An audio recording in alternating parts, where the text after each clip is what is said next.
hard. I got the ball and I was trying to make plays for my team when I had the chance to. You just talked about stepping up in that role and knowing that you were going to have to step up in that role and doing it. Yeah, all the wide receivers and other tight ends, we all know that the teams, they really can't key on one person in this offense because it's an offense of many playmakers, and we showed that today.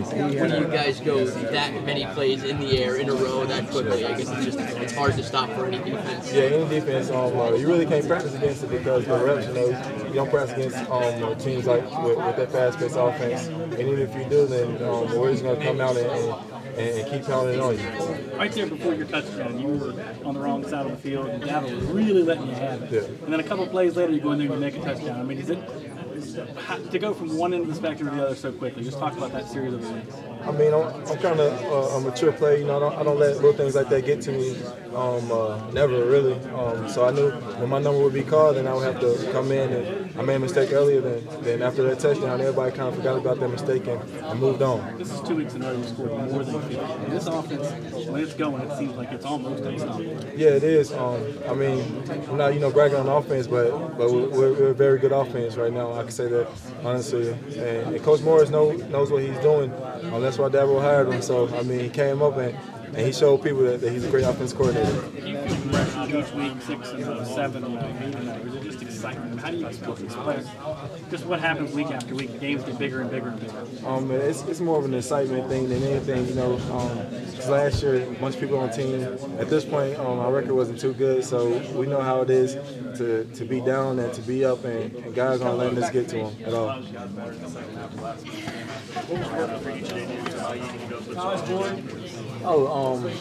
Just running good routes, you know. And Coach Morris calling the plays to give me the ball, and I captured it and made the best. Did you notice them keying one more on Sammy? Was that allowing you to get more open as well? No, not really, because they really wasn't keying on, you know, the offense. The defense was the same to both sides. You know, it's just I just happened to be, you know, at the right place, I guess, at the right time, and got open for Taj to be able to see me.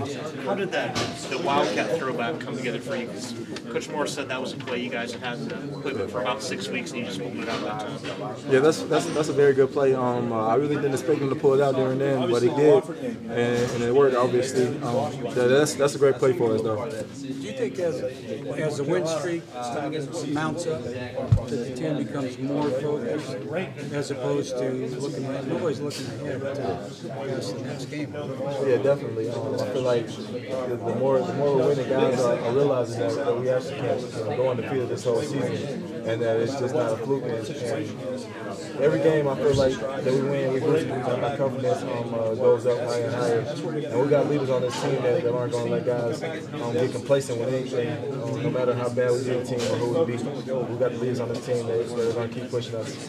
Working harder, doing more, that kind of thing. Yeah, they were doing all that. Yeah, guys are coming in. They're taking it serious. And last year, it was kind of different. Guys at this point were attitude was totally different than it is. It's 360 from this year and last year at this point in time. You talk about it with all the playmakers that obviously it seems like it's somebody different every week. Yeah, that's why we're for such a special team, because we have so many guys that can make plays. You know, Taj knows that at least 5 people on the field can go out and make a play at one possession. Dick, you talk about scoring 35 points in a quarter as a team. It's something only the 81 team has done. You guys kind of keep getting comparisons to that team. You kind of like that this kind of happening?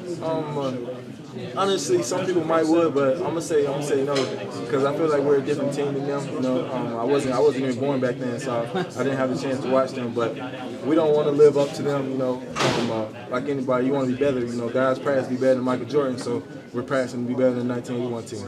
You guys have so many playmakers on the same roster. How unselfish do you have to be in this offense? Oh, yeah, you have to be very unselfish. They made a point of that coming in because we had a lot of highly recruited guys, you know, that weren't getting the playing time they wanted, and we're winning. Our success is speaking. So too many guys on this team, they realize that being selfish is only going to hurt them and not the team. How did they sort of instill that to you guys early? make you believe in that? Yeah, it was like everybody on this offense basically can play that is in the red shirt.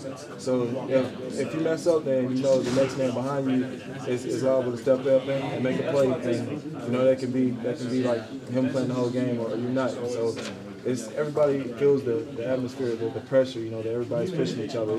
It's just basically good competition, making everybody better. As one of the guys on the team who has a chance to emerge and have a day like you did today, how much patience do you have to have, knowing that you'll have your day, but tomorrow might be Sammy's day? Yeah, you gotta have a lot of patience, I guess.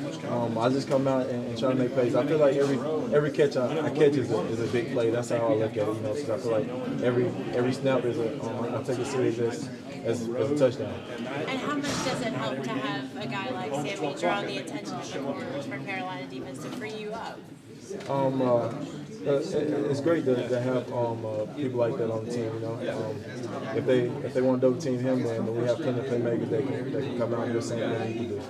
So it feels good. You were making a lot of yards after catch today. Just talk about, was it more tackling? You felt like you were in the zone and you could handle what they were throwing at you and pick up yards after the catch? I felt like I was more in the zone than anything. You know, as soon as the first catch I had, I'm not sure how long it was, but I think it was I had a lot of yak after that first catch. I just knew that they got a good front seven, and for us to be successful, then we would have to throw the ball and get yards after the run. And that's what our wide receivers and tight ends and everybody try to do. Can you explain the second half dominance that you guys have been doing this year? It seems like it'll be a close game at halftime. You might have a lead, might be behind, but it seems like when the third quarter starts, there's an extra gear that you guys go in. I was thinking maybe conditioning or coaches making adjustments. Could you kind of pinpoint one or two reasons why this is happening? I would say more conditioning. We practice full tilt every place at practice. It's not a practice that guys are lacking off. You know, I feel like other teams, the defense, they're really not prepared for us to go out 4 quarters. We might not have a good first half, but we're sure like going to come out second half and play harder than we did in the first half. There have been some guys on the team